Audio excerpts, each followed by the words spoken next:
Welcome to Words Matter 2.0. This is the first of 3 videos to help take your writing from good to great, and it starts with getting back to the basics. I'm Andrea. I'm Caitlin. And I'm Madeline. We're your AT&T messaging team. Think of this video as a boot camp to get those sloppy sentences in shape. Today, we'll hit on 3 keys for great writing. 1, the power of brevity.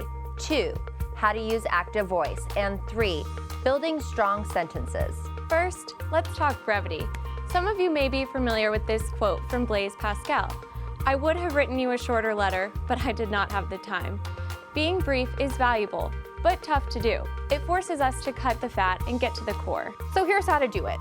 1, stay on point. Don't lose track of what you're saying and why. Have a clear purpose. Reread your writing and don't rephrase unless it's to prove a point. 2, trim it down. Look at every word. It should support your point. If not, take it out. Use adjectives sparingly and be selective. Also, avoid redundancy and pay attention to the word that. For example, we know that cloud and security are top of mind. Change it to, we know cloud and security are top of mind. Finally, very, really, actually, don't use them. Choose an impactful word that stands on its own. Let me show you a few examples.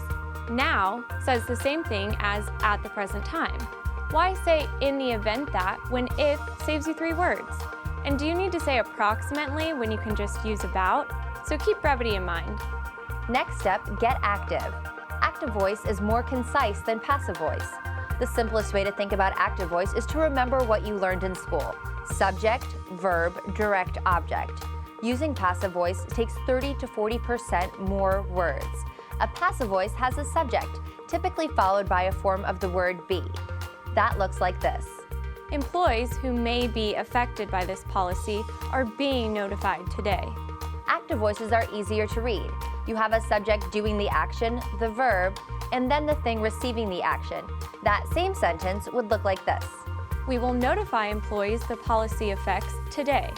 Not only does this remove the passive, but just using we warms the tone. So how would you apply this in your writing? 1, look for abstract words. Is, am, are, was, were, be, being, been. 2, cut demonstrative pronouns. The and prepositions like by and of are dull compared to strong words. Strong words include concrete nouns and powerful verbs and vivid adjectives. Number 3, find the subject. It should be doing the action. Still stuck? Here's a way to test it out. The dishes were washed by John. Passive. John washed the dishes. That's active voice. Here's a before and after example. Last weekend, my car needed to be washed. After muddy snow dirtied it, it was time for a cleaning. The exterior was washed with special car soap and waxed to perfection. That was 50% passive. Did you spot the passive sentences? Here's active voice. Last weekend, I needed to wash my car. After muddy snow dirtied it, it was time for a cleaning. I washed the exterior with special car soap. Then I waxed it to perfection. The final step is to build your strength. A strong word can stand in for several weak ones. 1, find places to add color. 2, consider what the audience sees when they read. Can you be more descriptive? 3, evaluate each word. Are you using a weak word, then explaining later? Here's a tip. Get rid of the word went. Here's what it looks like. Sarah got out of the car and then she went into the store. This is a weak sentence. What do you picture? Likely not much. How about now? Sarah crept out of the car and bolted into the convenience store. Sarah rose from the limousine and sauntered into the designer store. Sarah eased from the van and limped into the pharmacy. A verb switch paints a different picture in the mind's eye. We hope this boot camp helped you whip your writing into shape. Keep a lookout for the second video in this series, which will give you the tools to go from good to better. Thanks for watching.